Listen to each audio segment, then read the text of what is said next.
ښایسته ښایسته ملګري پاتې شو، بلکې تا تپوس ولې ما او تا د یو بل نه کوو چې هغه غوره مخلوق په مخلوقاتو کې محمد ابن عبدالله صلی الله علیه وسلم چېرته تللی؟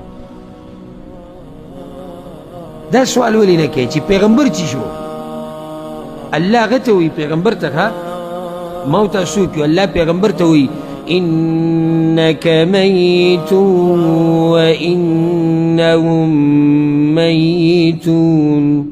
پیغمبر ته به مري او دوی به هم ټول مري، پاتې کېدو والا پکې څوک نشته ګورې، او چې پاتې کېدې نو پیغمبر صلی الله علیه وسلم سره پاتې کېده ډېر لایق دی، هغه نه دی پاتې شوی.